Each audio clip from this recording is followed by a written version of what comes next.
for my brother, also for, your brother or your sister or anyone. We all are going through something. We just don't want to admit it. We all have our own shit.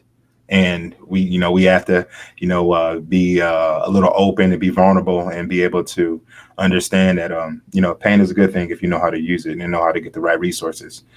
Life, sometimes it's just life. It's not about the man upstairs or the man downstairs and you have a flat tire outside. Like, that's life, And one thing that I do and I fall in love with is how individuals are able to handle, hardship, right? I was taking a crisis intervention training, and they stated that individuals who have a salutogenic type of mindset, they don't think risk. They don't automatically go to risk.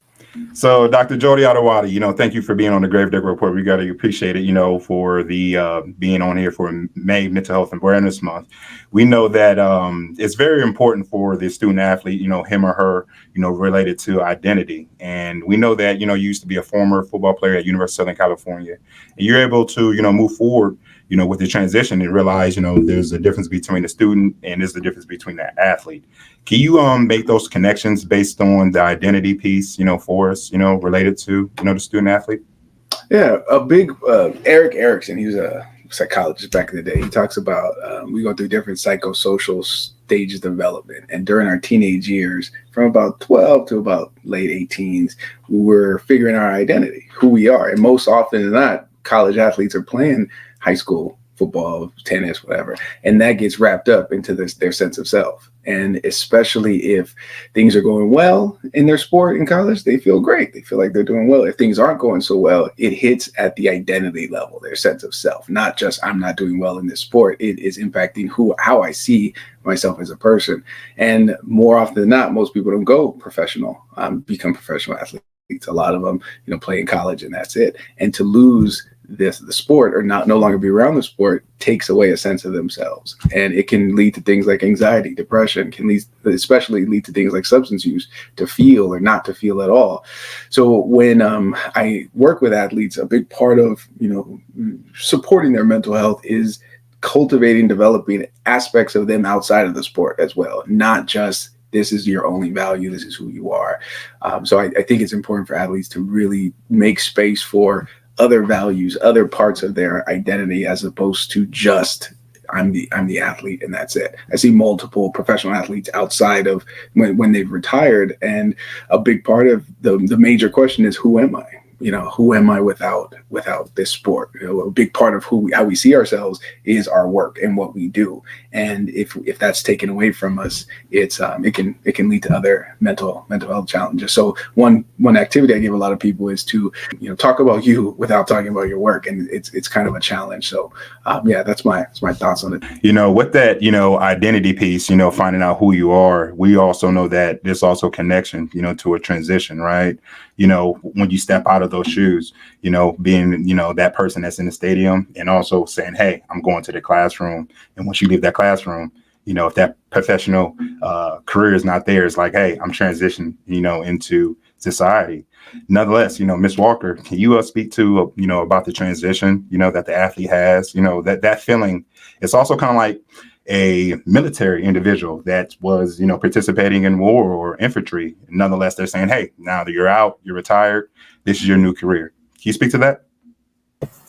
Yes. So for me, with this topic of the transition, and put it in perspective for me, because, at the time that I was playing college basketball, I was studying social work.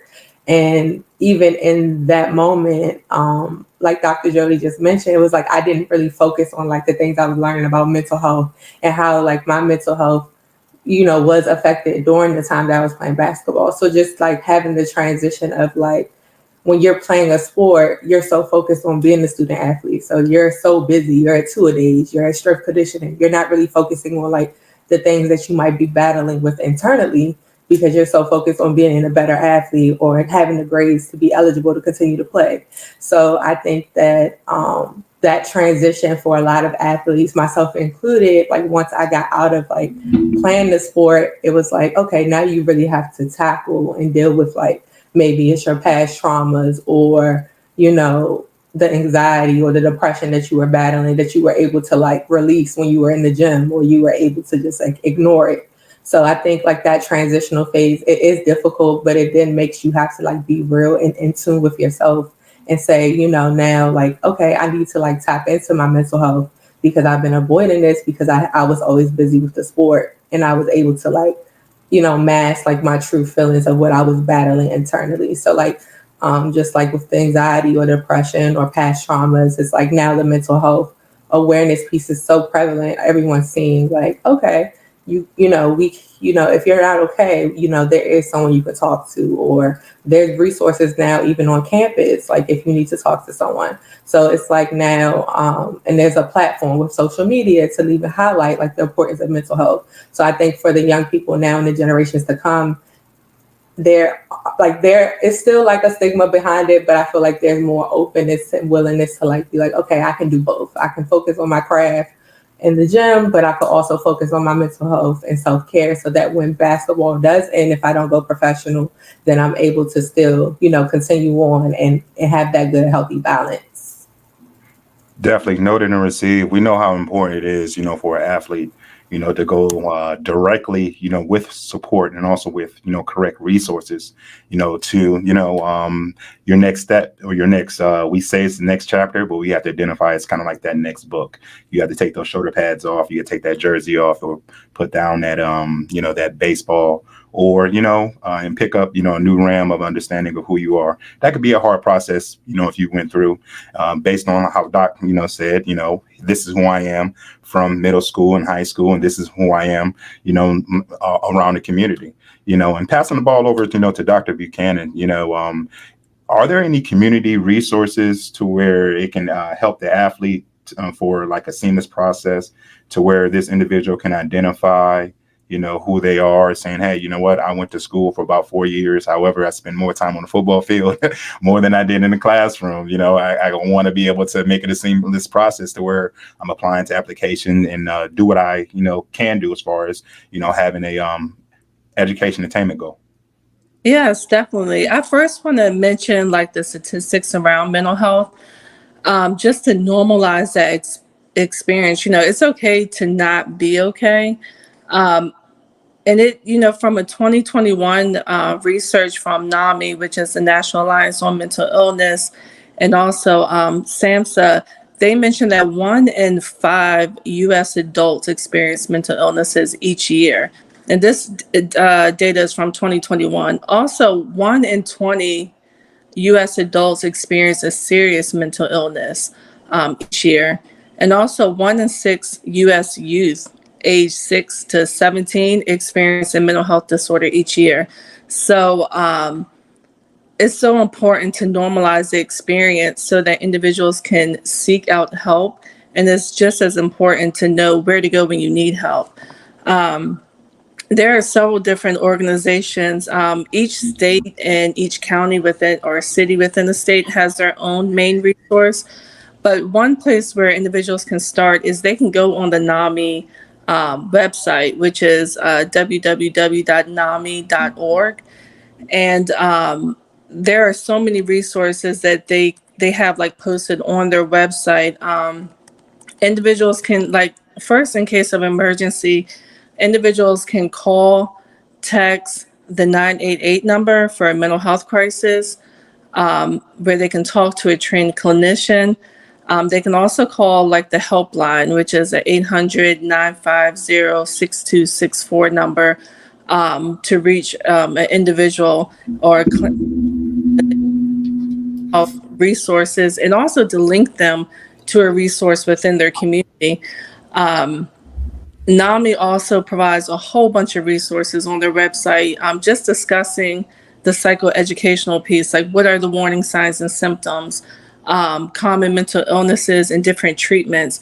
And they also have the statistics about mental health, as well as where individuals can type in their state, and it will give them the local office in their state for a NAMI representative, and they can link them to a mental health resource in their community.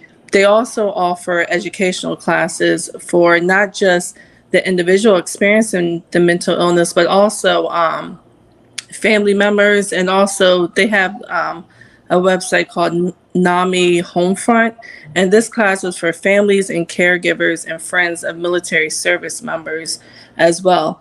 Also, military personnel or veterans can also connect with their VA.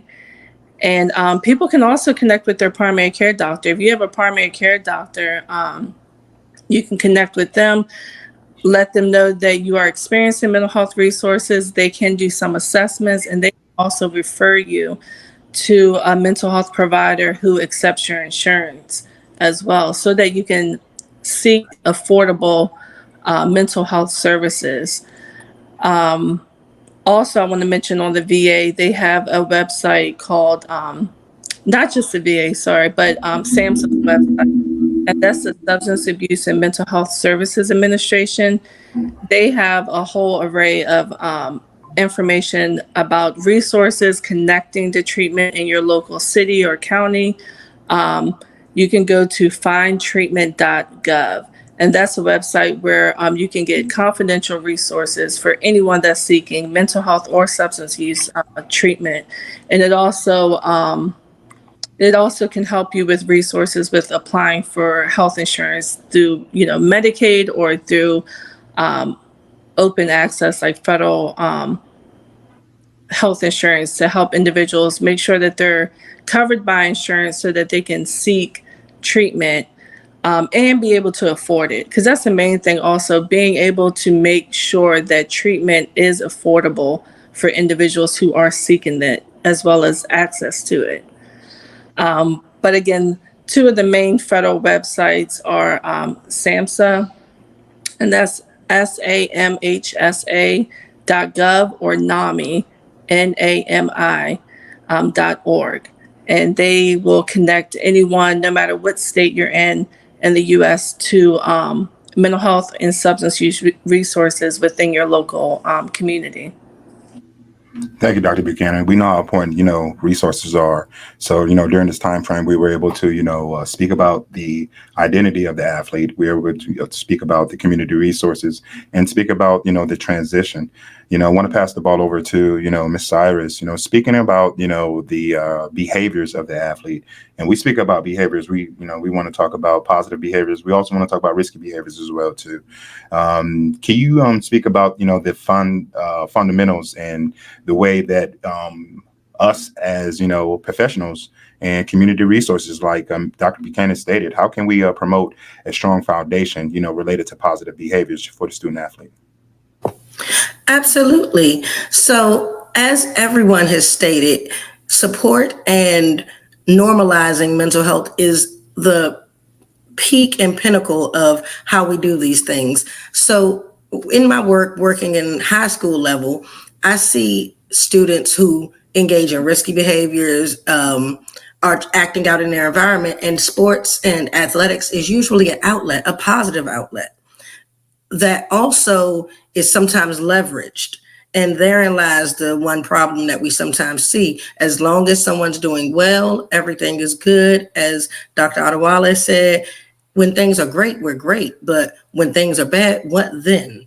And when we have situations where support is only in the season of that sport, that's when I see the cracks start to form. So continuous support, normalizing that it's okay to not be okay, asking for help, and just being around. Asking someone if you're okay is, something that we say, and we say it so small and just in passing, but actually asking someone, are you okay? Recognizing that you see someone doing something and you see a change in them, recognizing that you see a change in them. Sometimes they don't see a change in themselves, and other people are the ones who see it. So recognizing that is showing that you care.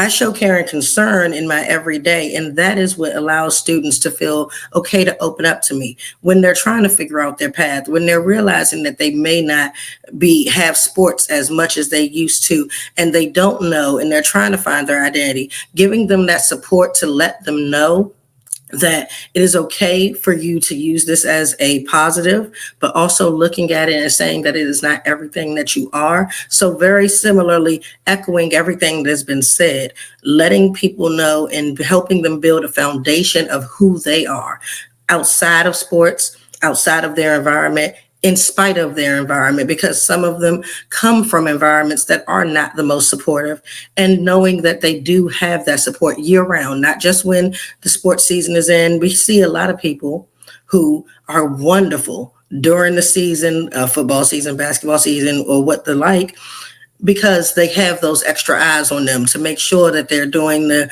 right thing and staying on the right path.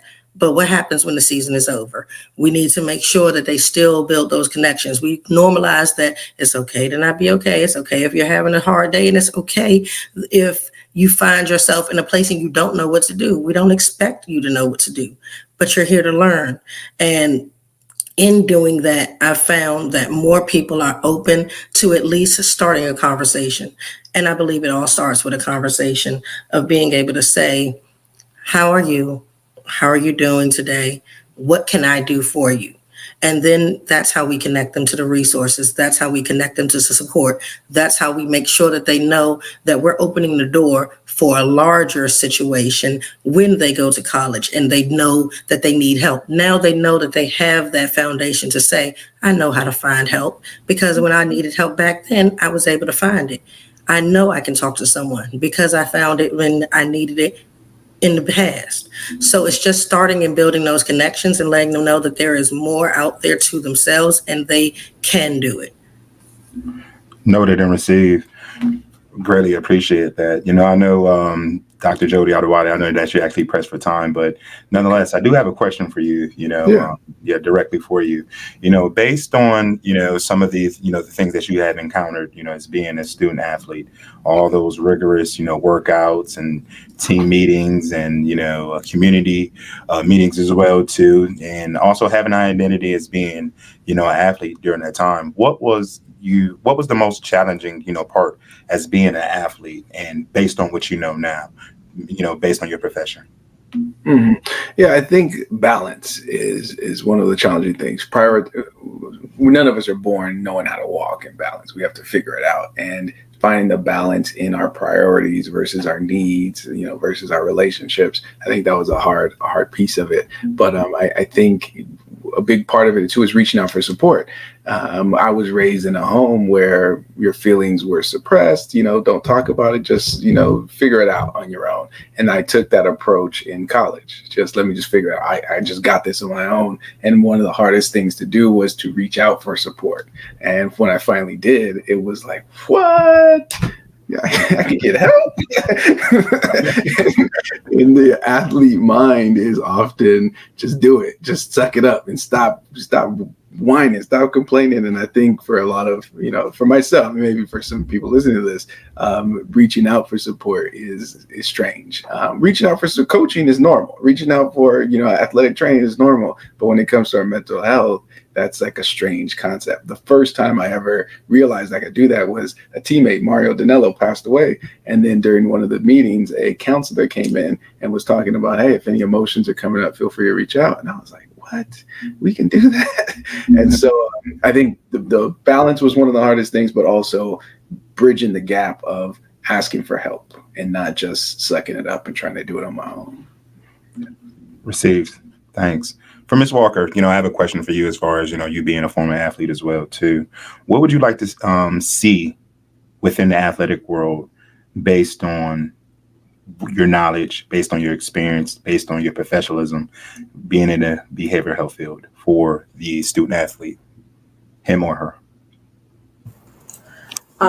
Great question. I would say for me, I think, and even in some of the work that I do, just incorporating, I feel like that mental health component, or, providing a safe space, even if it's in the gym or in the locker room, for student athletes to feel like it's okay to have that balance and be able to tap into their mental health. Because so many times, even for myself personally, I felt like playing basketball, looking back, that was self-care for me in a way, or that was the therapy that I wasn't actually getting one-on-one sessions for. Like I use that as the outlet. So if I was frustrated or if I was angry, I was just like, okay, whatever. When I get to practice, that's going to be my release of all those feelings.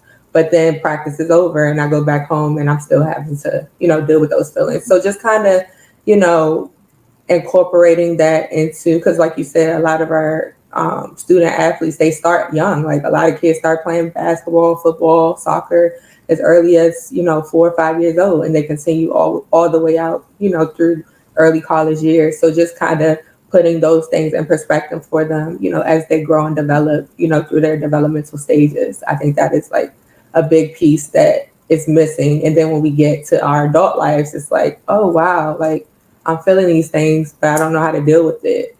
And then sometimes, you might shut down or you crash out. So I think that, incorporating it as early as possible is important. Thanks. Greatly appreciate that. I know for final words, I know Dr. Jody Adewale, I know you have to actually log off in a few. You're good? Yeah, they just text me they ran in a little late, so I got late. Good. I think we all know how that feels, right? All of us. He's a yes. Jermyah, question. They mentioned like focusing on student athletes. I wanted to mention that there is now an association. I know we have social workers here on the call. There is now an alliance called the Alliance of Social Workers in Sports. So I do want to bring that to y'all's attention. Like the mission of Alliance of Social Workers in Sports is to promote individual and community well-being through partnerships between professional social work and the field of athletes. So their focus is the partnership with the practice, research and policy evolving sports, and also bringing awareness in all areas where social work and sports systems intersect. So that's, I think this is new and is something that they're looking to incorporate, is bringing social workers onto the field and bringing them within the sports arena to promote that awareness and to provide a safe space where athletes can connect with a social worker in the fields. Received. Thank you, Doc. We really appreciate that resource. We definitely do. I have a question, for all of you, and we're going to go down the line. Based on your professionalism, we know that, and also watching TV, we know that NFL draft had just completed, I want to say back in March, right? We have athletes that made it. We had athletes who did not make it, right? So we know, as former athletes being on the call, how it feels not to make it.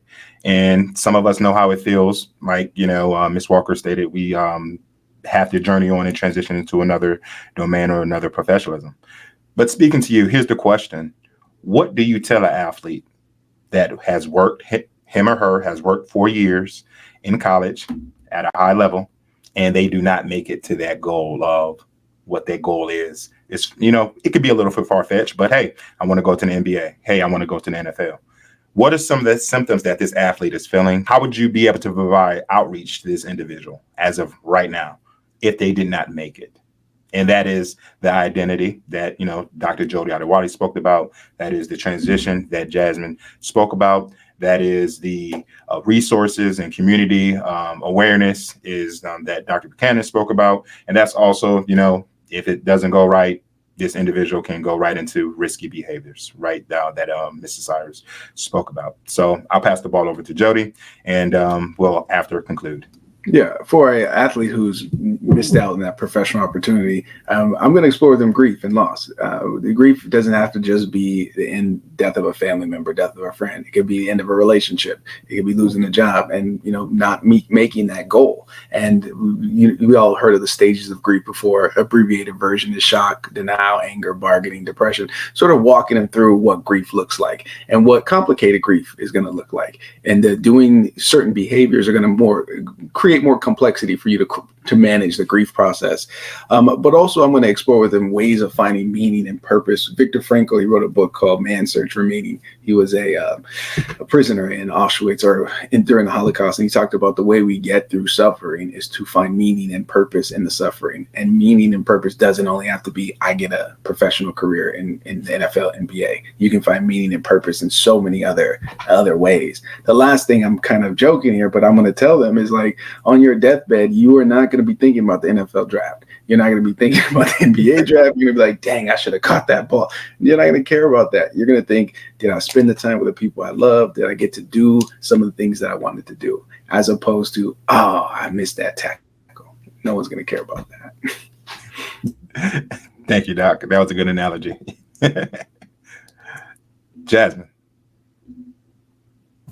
I would second basically the same theory. I think, in our field, we all know, like, we're supposed to meet people where they are. So it's like, of course, providing that student athlete with the space to, process those feelings, because those are real feelings. And, the feeling of not making a goal or meeting a goal, you might feel defeated in that moment. You might have fears of like, what's next?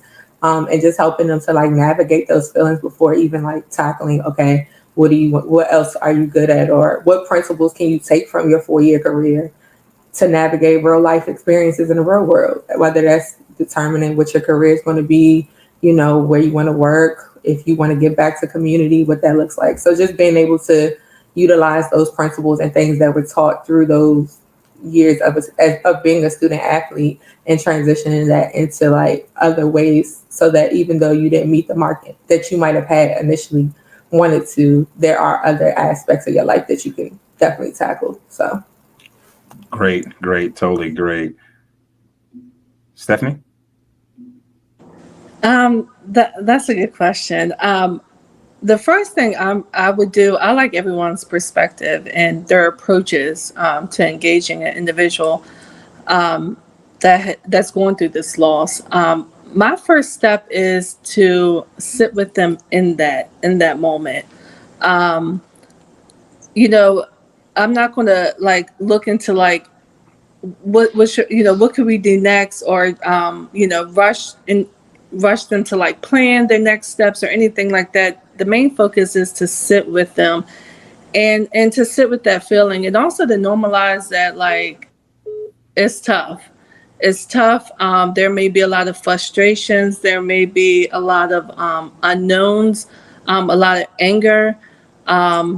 So I think it's very important to sit with that emotion and to feel that emotion to an extent, and then work towards moving past that.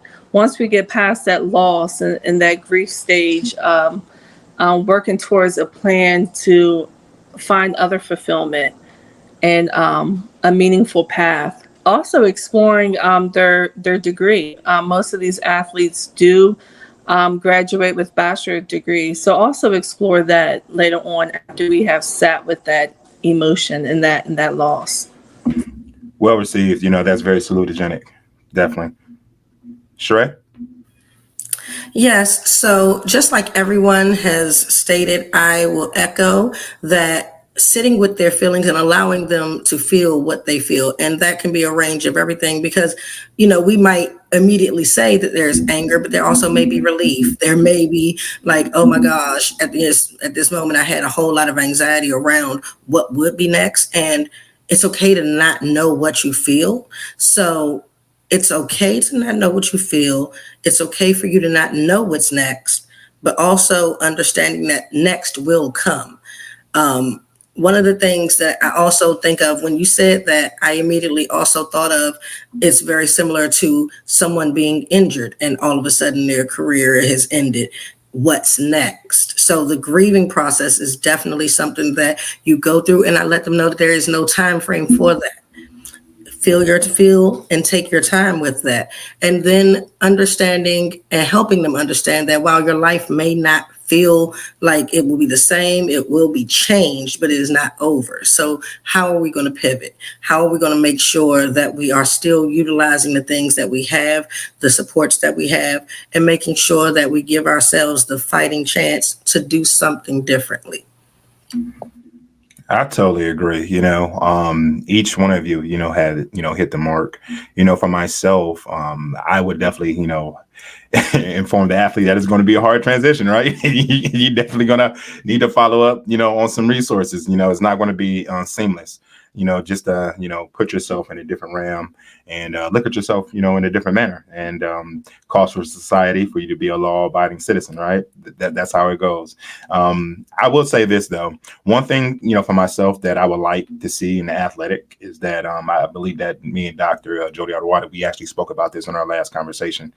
He had to log off, but nonetheless, I always wanted the athletic realm to receive mental health days. Right. Us as professional, we have mental health days when we can call in and say, hey, this is not today. Monday, I'm not really feeling a Monday. I'm not really feeling a Tuesday. This one I'm able to offer the next day. I would like for athletes to have that type of, resource to where they say, you know what, coach, I just don't have it today. I'm pushing myself over the limit. This is why my performance is not the best. This is why, I quarrel with individuals. This is why I don't have a great communication or a great pattern, with my behavior. And no, I don't want to entertain any resources. And I don't give a damn about my transition. There are certain athletes that have that, especially the stars. And those are the ones that we love. But these are the ones that have current legal obligations and barriers. That's what I would like to see, done. Well, actually offered, to the athlete, whether him or her, by the NCAA. How do you ladies feel about that? I agree. I was just thinking, so as we're having these conversations about normalizing mental health, that's kind of the things that are in the spotlight. So we have social media and all these different pushes to recognize how important mental health is.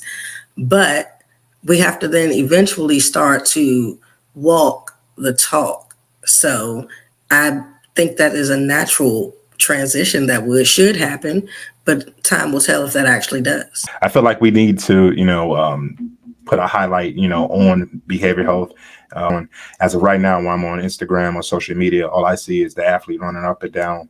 And I know this individual has a lot of anxiety, whether they're going to get their contract, whether, you're working out. You got to understand, these individuals are working out on their spare time. So they don't have another option to entertain.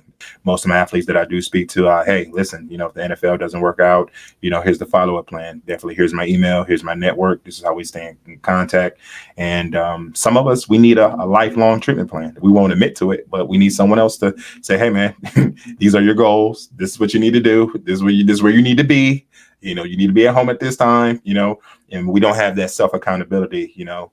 Some of us need to have that. And I identified that for myself. And we make this treatment plan for individuals who have behavioral health or diagnosis rather, and symptoms. We have to look at the athletes sometimes that they exhibit that, but they be hide behind the identity piece. And sometimes we realize that the task of your playbook, the task of being interviewed, the task of saying, hey, it's like the risk and the reward. Like if I eat healthy, then I'll get to play. But if I don't get to play, am I still going to eat healthy? You see, one of those type of deals, you see? So, and it's like, hey, I'm connected to a team. However, if I'm not connected to the team, or if it's just me and I don't have a family, where who am I talking to? What am I doing? A lot of, practice kept a lot of people out of trouble, rather. I know for myself it did. But when you're out in society and you haven't have those healthy behaviors to identify and to move over, I believe that it can be, very difficult. And I feel that for individuals that come from families underneath the family poverty guideline, it's a hard task for us when we go to these big time schools and we have episodes and we hear that, this athlete has done some things to where we're kind of like, man, what happened? Another one bites the dust. And we just have to, continue to push, that envelope and our efforts and pay our due diligence, as professionals to, make it underneath the microscope to others might follow. Absolutely. I greatly appreciate it. So we're definitely going to go ahead and conclude. Thank you for being on the Gravedigger Report. Thank you for opening up this platform, especially during Mental Health Month in May, and just bringing that awareness and allowing different professionals to hop on the platform and athletes to hop on the platform to provide a space where they could talk, where they can express themselves, where they can provide resources. So thank you again for the Gravedigger Report and all the work that you're doing in these young athletes' life and providing them a platform. So I appreciate the Gravedigger Report. Thank you. That's what the Gravedigger Report is, identifying and providing some substance, related to topics that need to be shared for the overall athlete, not just when you score a touchdown or slam dunk, right? Or hit a home run. tell you about the time I made a call and we got right. I can tell you about the wins and all the losses in my life.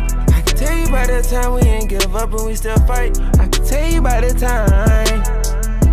I can tell you about the money, cars, and holes in the ice. I can tell you about the time I count.